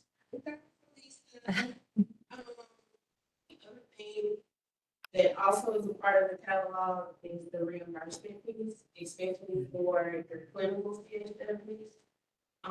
It will start off how the CHWs will be paid, which is great. Because most CHWs here in Mississippi are on grants, and one of our grants work. And so, on my day job, I'm also with the Community Health Center Association. So I would work with all of the federal qualified health centers here in Mississippi. And on that, most of the workers or community health workers at the health center are paid with grant. So in case something happens or that money runs out, especially during COVID, just all this fed money for COVID and outreach. And once that federal money left, or that COVID outreach left, all of those CHWs, before they had to do something. So we're very thankful to the health department with us and the alliance, because the alliance brings that community base, and we do have community based CHWs. And so this would be a great, as far as we're talking about workforce, if you really don't know what a CHW is, it is a lay person in that community that knows it. So it would be someone who lives there, knows the situation. Because I'm from Tupelo. I live in Mississippi, and I work in Jackson. So I have had this big round of every demographic is totally different. And so if I lived in Tupelo and was put in the Delta and didn't know about it, I would have been lost, because it's totally different.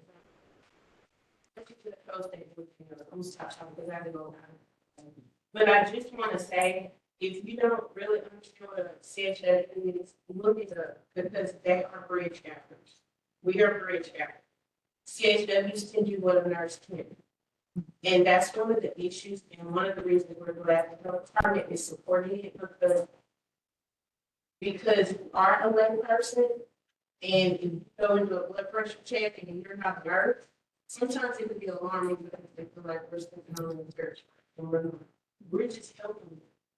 And so to get that word out about who CHWs are, is huge. So think of, you know, your Brownies, your Girl Scouts, when they started out young, they still wanted to do the community public service work. This is what CHW. And so to keep that elevate, so especially when she's talking about education, I come from a household where my mom was taught when she broke up the school for 41 years. I understand it. But to have something for them to go to, say, hey, you can take this experience of being a Girl Scout or Brown or Scout or Boy Scout or whatever, and to say you can elevate it, go to public health because the public health programs at the school aren't being talked about until COVID hit. It became a question. And like, oh, we got Mississippi to do public health. Yeah, that's what we do. So yes, I am, you know, I can say but I'm really thankful for these two groups to really help us on both sides for the clinical side and from the community. I have a question on that. So were you saying that there is now a mechanism for Medicaid or other drugs to reimburse? Or Currently, you're trying to get that in place? Yes. Okay. it's real close. Yeah, the goal would be that there's funding, or not funding, but reimbursement in place. To her point, a lot of our nonprofits utilize community health workers by way of private funding. And when that funding runs out, their services have to stop. So if we can get community health workers to a level of credential certification and reimbursable, then the programs don't have to depend on private funding to. Yeah. Absolutely. Absolutely. Yeah. Well, thank you for, I know you have to run to another meeting, so thank you for joining virtually and, and again, we'll help cascade out information when things are completed and as updates come as we move this work forward. Okay. And if any of you have used community health workers or are thinking about it or just want to learn more, you can reach out to me and we can talk about that as well. Thank you. All right. Thank you so much All for right. having us, Jamie. And we will have some information coming out real soon as the process kind of goes through the internal structure here at the state. Okay. Thank All right. you. Thanks so much. Bye-bye. Okay. Well, we've got 20 minutes left on our agenda. And I know Yolanda is on. Yes, Yolanda Bean. She's going to be joining us virtually as well today to give an update on the workforce component. So she's with Accelerate Mississippi. We have an Accelerate person in the room with us. I see in the back. Are you an ecosystem coordinator? Okay. So Yolanda is going to share an update on the WIOA state plan. So Yolanda, I'm going to turn it over to you. You may be on mute.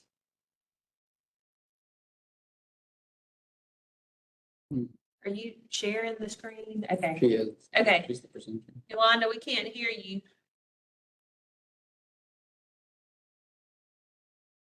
Can you scroll down here to see where she is? She would be the one, I mean, she's this primary screen here. Okay. Okay. Okay, let's see, maybe if I'm in.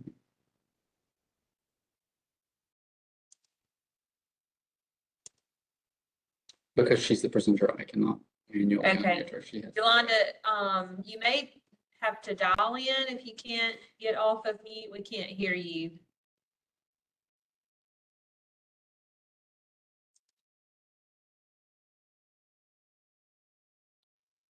If she can hear us. Okay. Let's see. Anybody would like to get a piece of king cake? Help yourself. If there's any left.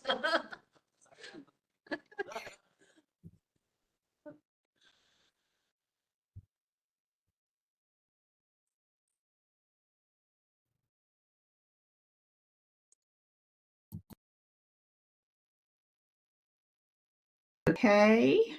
There you are. Yay. Okay, so now I have lost my presentation. Let me see if I Well, we can. can see it, Yolanda. Okay, so I can't advance it until I get it in front of me. Okay, so do you see a slide that is entitled Combined Planned Programs? We do. Okay, so I'm going to back up a little bit for those of you who are not familiar with the Workforce Innovation and Opportunities Act. That is a federal program, and it funds a number of the workforce programs that are provided in the state of Mississippi. As a requirement to receive those funds, each of these programs must submit a plan as to how they will deliver services to Mississippians that are attaching to the workforce. So in Mississippi's plan, the programs that you see listed on the screen are all of the programs that are included in our plan. The core programs are the adult, the dislocated worker, and youth programs. Those are funded by the Department of Labor. Adult programs serve individuals that are 18 and over. Dislocated worker programs serve individuals who have lost their job due to layoff or downsizing. Youth are students that are age 14 to 24, and they can either be in school and out of school. Those programs are all administered. The funding is received by the Mississippi Department of Employment Security, but the operation of those programs happen at what we call local workforce development boards, because those services need to be delivered locally. And so we use a network of local providers to ensure that the services are delivered to the folks who need the services most. Wagner Pizer is the program that, again, that is operated by the Department of Employment Security, and it is a labor exchange program. It matches individuals with available jobs. The Adult Education and Family Literacy Act is administered by the Mississippi Community College Board. That is our, used to be GED programs, but now they are adult basic education programs that help folks to achieve a high school equivalency. Vocational rehabilitation programs operated by the Mississippi Department of Rehabilitation Services, and those programs are targeted toward individuals who have a disability. Also included in our plan is the Temporary Assistance for Needy Families. That program is operated by the Department of Human Services. Trade adjustment, jobs for veterans, and the senior community service employment programs are also operated by the Mississippi Department of Employment Security. In the next iteration of our WIOA plan, career and technical education programs will be included, and that is our K through 12 system. So this kind of piggybacks on all of the information that Jean shared with us about increasing credentials in the state of Mississippi, because all of that work and the work with the accountability model in K through 12 will benefit workforce programs. So in order to develop this plan, our federal funding agencies require that we have a joint planning effort. So all of those agencies that I named participated in the development of the plan. The plan is currently in draft form. Not only did those programs participate, but some of what we call our strategic partners, which includes MEC also included the Alliance and some of our other community-based organizations participated in the development of the draft. So we divided the state into work groups. The work groups are listed there. Those were the focus of each of the work groups, and they were charged with developing recommendations for inclusion in the plan. So the writing team includes, we have a third-party technical writer out of the Century Foundation, the executive team of Accelerate Mississippi, and me as a policy analyst. What happens next? The plan is drafted. It is sent to the Office of the Governor for its review and comment.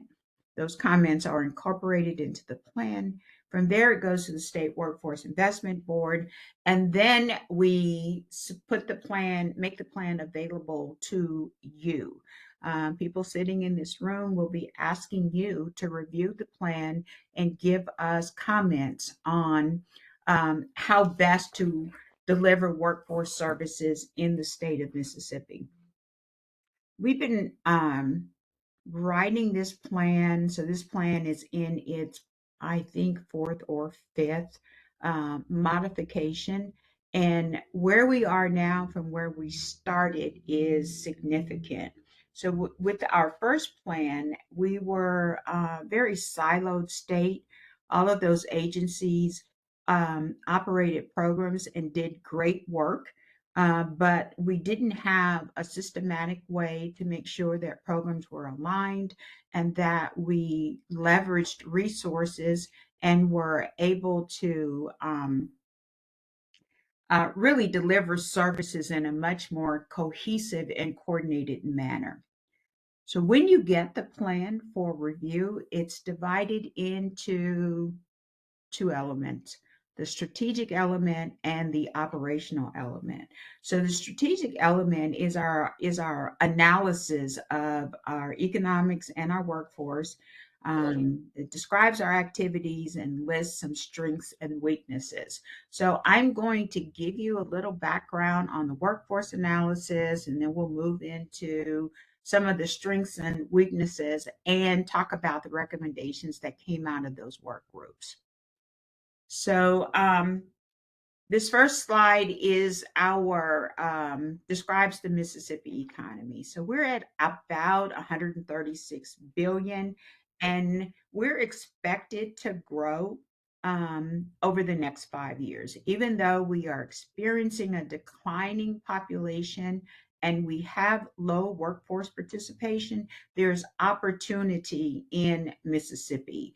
So that 136 billion supports about 1.3 million jobs, which provide average earnings of $56,000. And remember, average earnings is different from median earnings.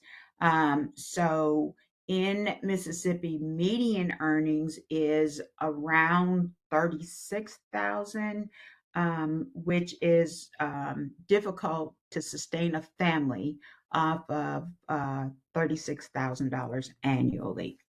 If you're looking at this map, jobs are primarily concentrated in North Mississippi, that's around in the Tupelo area, Central Mississippi, which is the Hines, Rankin, Madison area, and then along the three coastal counties, Jackson, Harrison, and Hancock counties. So that's where most of the growth is going to happen over the next 5 years. So again, we have an upward trend with our job market. So we're estimated to add approximately 120,000 jobs in the next 5 years. But again, that growth is not distributed equally across the state. So the Mississippi Partnership is the local workforce development board that operates programs in Northeast Mississippi. So that is in your Tupelo area. And you can see by the chart that they're expected to have the highest amount of growth. Secondly, will be Twin Districts, which is along the coast. Those are your lower counties with growth, and then South Central region. And you have in the room with you Robin Parker, who is the director for that local workforce development board. And then the Delta, which is it's expected to have the lowest and the slowest amount of growth over the next 5 years. Hey, Yolanda, quick question on that growth in northeast Mississippi. What is that attributed to? Is there manufacturing or? There's manufacturing, there's transportation and logistics, and they share a labor market with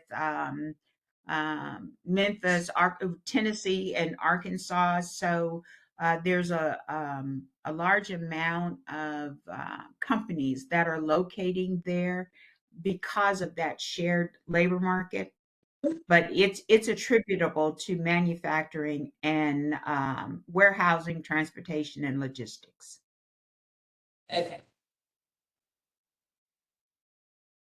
So, where will the demand come from? Where will we see, which industries will we see growth? So this slide speaks to the healthcare and all of the ancillary jobs that are attributed to healthcare and the retail along with manufacturing.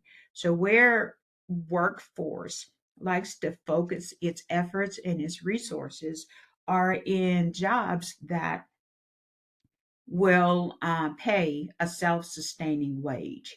So while retail is showing high growth, large number of jobs, you'll see the average earnings are 39,000, which is not where we like to invest a lot of money. Not that those retail trade jobs are not important, because they're generally your first job or your second chance job.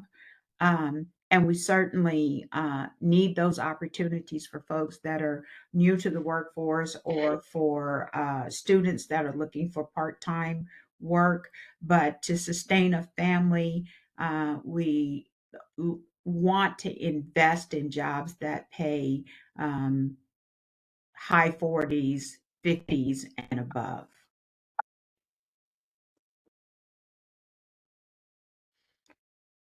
So again, this next slide, this one looks at the actual jobs within those sectors and looking at jobs and companies that will employ more than 500 people in the state and have growth of at least 30% over the next 10 years and provide earnings of about $55,000. And again, I don't want to diminish the importance of jobs that pay less than 55,000 or do not have growth projections of 30% and above. But if we are going to have any impact on the poverty level in the state of Mississippi, we need to focus a lot of our effort on jobs that is going to decrease poverty in the state of Mississippi. So this is what our labor market looks like. 40% of Mississippians have high school diploma or equivalent. And you can just, look at the chart to see where our educational attainment, what categories our educational attainment is in. Jean talked about the need for increasing credentials that tie to jobs that are in demand. So you'll see with that 40% with only high school or equivalent, there is tremendous opportunity to improve the skills of our workforce. And then the next largest labor market is where we don't have a formal educational credential. So you can also look at the wages and see that without a high school diploma, you're likely to live within poverty ranges, and the same thing with a high school diploma only. So that's where a lot of opportunity lies in Mississippi is to and have an impact on labor force participation rate is to upskill, reskill individuals that fall in those categories. So this next slide comes from looking at job postings in the state of Mississippi and looking to see what are employers when they're posting jobs, what worker qualifications and skills are they looking for. So what struck me with this slide is the columns in the middle, common skills. We know those as readiness skills, workforce skills, soft skills, and that's where employers really place emphasis. They want to know that folks that they're hiring have communication skills, they have team skills, they have the ability to solve problems. And in the state's plan, we look to increase not only credentials but increase workforce readiness for folks that are entering the job market.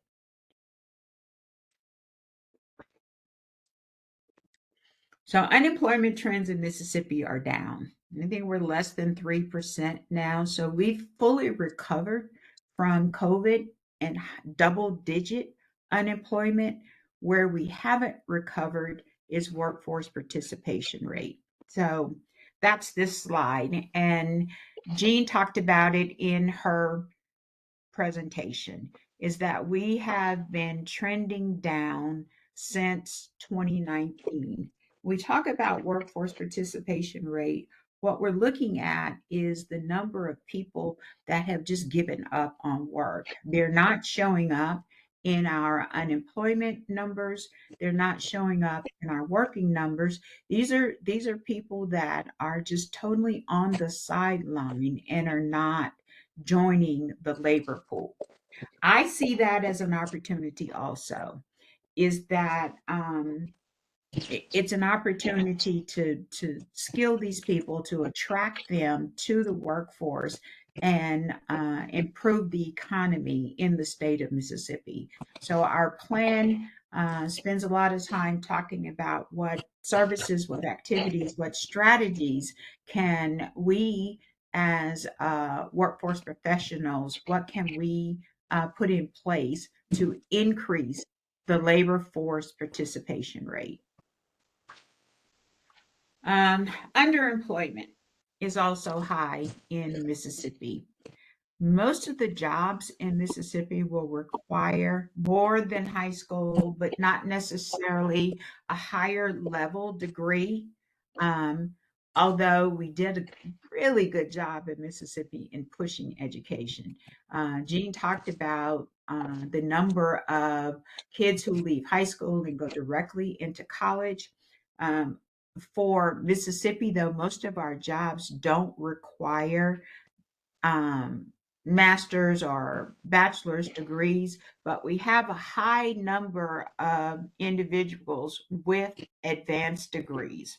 You'll see that um, uh, the total employed in those categories versus the number of jobs is there's a mismatch. So you'll see associate degree, there's 67% folks that have achieved an associate degree that are underemployed for the level of education that they have attained.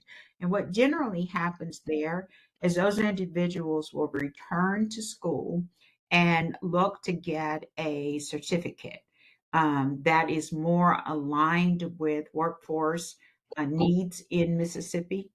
We mentioned career coaches. That's where we are. That's a strategy in Mississippi's workforce toolbox is to make sure that students know that what jobs are available and what qualifications are required for them to fulfill those jobs. Barriers to employment.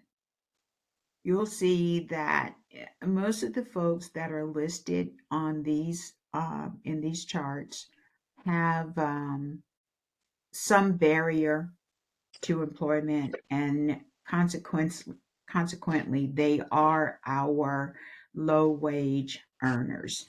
So single parent households and older individuals top the chart with having lower labor force participation rate and lower earnings.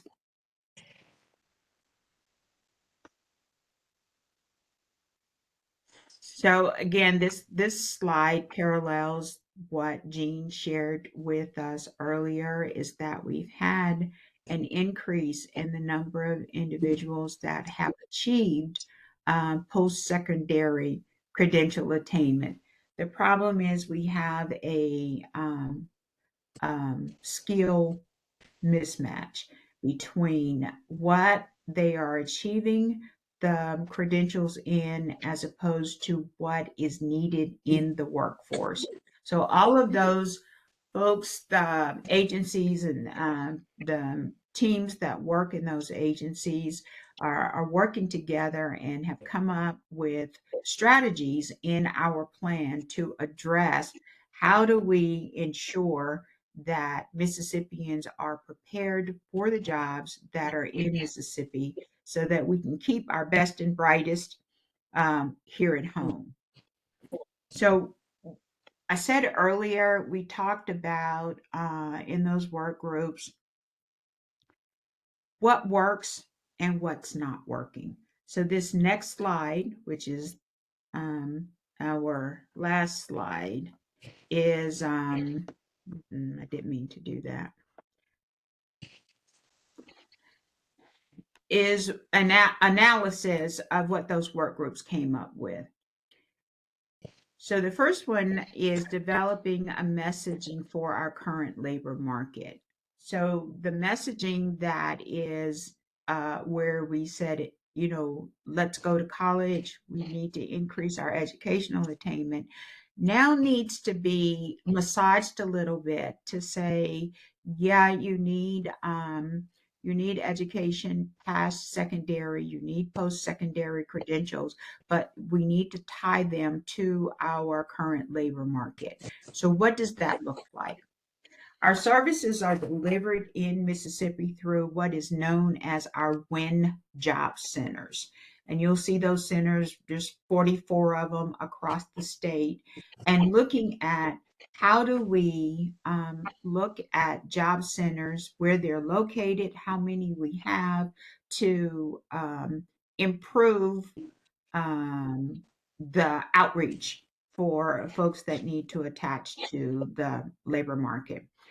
Expanding what we call workforce development campuses, where training and job services are located in close proximity to each other. Expanding virtual centers where individuals can look for work, look for training in a virtual format, and decrease the cost of looking for a job, make services much more accessible. Looking at upskilling our current workforce specialists so that they become generalists and can better serve an individual looking for a job because they have expanded knowledge on everything that is out there. So the hub in Mississippi, those programs, those agencies that I introduced earlier have what we call the hub. It is a referral system where an individual can enter any one of the offices of the core program operators and get a referral based on some diagnostic questions and get them to all the resources that they need. So how do we enhance that hub technology to include our community-based organizations, our mental health organizations, transportation resources, so that an individual can access all of the resources that they need to enroll in training or to connect to employment. And the last suggestion was incentivizing training. It's hard for an individual to stop work in order to participate in training. So how do we provide some work-based learning, maybe internships, apprenticeships, looking at different training options that will allow a person to continue to have some income support while they are upskilling and getting themselves ready for jobs that are available in Mississippi's current labor market. So those were the recommendations that came out of those different work groups. That is the last slide of this presentation. So what happens next is the draft will be put out for your review and comment. We'd love to hear from you, get your input on what you think from your perspective would best serve Mississippians that are in your geographic area of service. This is a state level plan, but I want to emphasize that services are delivered locally. Regional and local operators or administrators of workforce services know best what is needed in the local community. State plan is a high level strategy, but what follows the state plan is a local plan where there's more specifics on how individuals can access services. So I saw a question come up as to how will public input be solicited. It'll be posted, the plan will be posted to the Accelerate Mississippi website. So if you are in our listserv, then you'll be notified that the plan is now publicly available, but it'll be posted to the Accelerate Mississippi.org website. Do you have And estimated time? go ahead. Do you have an estimated time when that will be? I would look for the first week in February. Okay. And what we'll do as well is when that plan comes out, we'll review that, provide a set of talking points to be able to share out for you to build your comments as well. So we can help if anybody needs assistance with that. There's a question about receiving slides. Yes, we'll be sharing out the slides from all of our presenters and pushing that information out. And it was a little hard for us to see some of the slides in here, Yolanda. Yeah. I can see people leaning in to look. Trying to read the small print. Yes. So we will get that and share it out with everybody. And you know, I see Quinn Jordan has just popped on, and I want to make sure that we honor everybody's time. So if you have any questions about what Yolanda shared, you can connect with me and I can get you connected to her, or I might can answer them. But all the things that we heard today tie in nicely to what I want Quinn to hop on and share about. We touched briefly at the beginning around broadband deployment and what's happening out of our Beam office. We've been working on some efforts around that. We're in some very time-sensitive space right now around the Affordable Connectivity Program, which is funding that came through the ARPA money to provide families that needed a little extra support to pay for connectivity. And so they get $30 off of their internet service, $75 for travel. That funding is set to run out in April, and we haven't secured any federal funding to keep that program going. And so Quinn's with the Mississippi Broadband Association. He and I are working closely on a lot of things. So I wanted him to join real quickly and talk about some advocacy around that we're working on. You're on mute, Quinn. Yeah, let's fix that. So Okay. first thing I want to say is, I think what I've heard for the last hour, and I thank you for let me listen in, is that, Mississippi it's kind of at a hinging point, and investing in our individuals to better educate them or to better connect them or to better give them opportunities and affordabilities of being involved in both the digital economy and the local economy. And the way that we do that is connectivity. The connectivity is the future of how we're going to interact as a society. It's going to be the future of how we do business. It's going to be the future I've heard a lot about, even earlier in the presentations, about what those F schools are doing afterwards, with training, with additional tutoring and that kind of stuff. So access to educational materials outside the classroom, connectivity is pretty much is the hinge of all that. And so Jamie's exactly right. We're at a very crucial time period for the ACP program.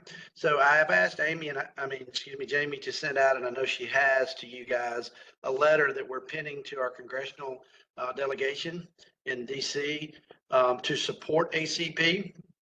We have about 215,000 households in Mississippi that are receiving connectivity now through the program. And it's those households that need that chance. Yolanda, I saw your slides where, uneducated individuals is making $15, $16 an hour, right? Well, that's poverty. If you go to the grocery store, that money's gone before you make it out of the canned good aisle, right? And so getting these people the opportunity to better educate themselves, to access to telehealth services, and to give themselves a chance to make their life better, to move them around that pie graph, right? Move that 40% number higher to 50, 60, 70%, where we're having better and more educated people. And the way we do that is through connectivity. So Jamie did send out a letter that we've pinned. Jamie, maybe you could send a follow-up, or if anybody doesn't have access to that email, where you can go out and sign and support the letter that we're sending to Congress to fund ACP, which is connectivity to those that need it the most, those that need that leg up in life. And so if you can go out and support that letter from our association and be an undersigner, that would be great. But the last thing I want to encourage you guys for you to continue to push, when you talk about local plans, make sure that you're in your local plans, you're including us and the broadband office on connectivity, because everything that we do locally in the local areas for their plan needs to include digital inclusion. And so we have some ways that we can help and some programs, but if you'll reach out to us, we would be glad to partner to ensure when you're doing planning in those communities that you add connectivity as one of those layers.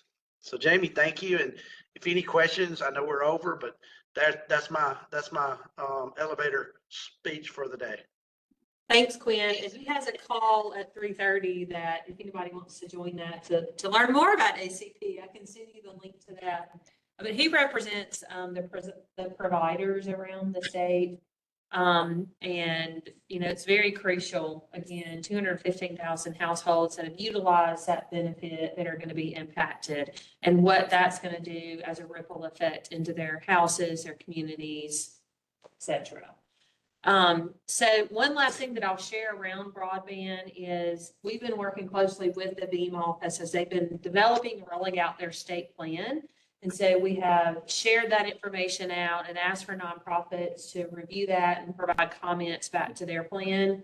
The last two things that have come out that are still available for you to participate in is the challenge process is coming up in mid-February.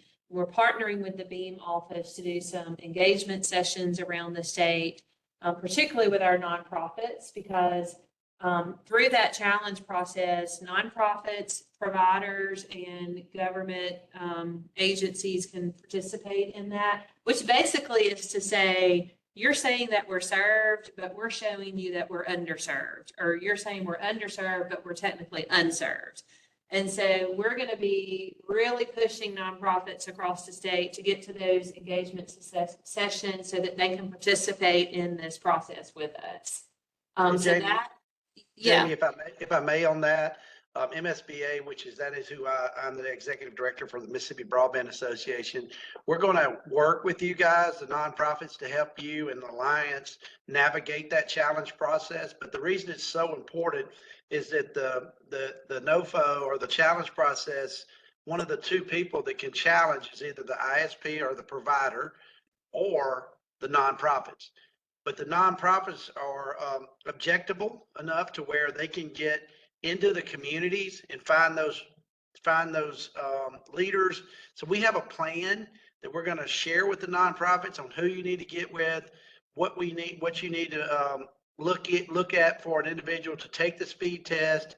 And when Jamie says unserved, what that means is that you don't have any service, but underserved is anything, in our opinion, 120 down and 20 up. And we can explain to you all that stuff. This may sound Greek, but there's guidance and help. But when I tell you that the success or failure of this challenge process will lie on the backs of the nonprofits in Mississippi, and we want to be there for you guys. And I know Jamie is echoing this, I hope. We want to be there for you to help you identify communities and help them ensure that they're getting connectivity.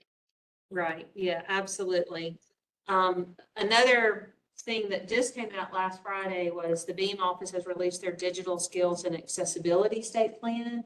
So that's open for public comment right now as well. I've already gone through that plan, putting our comments together. That's on the Beam website.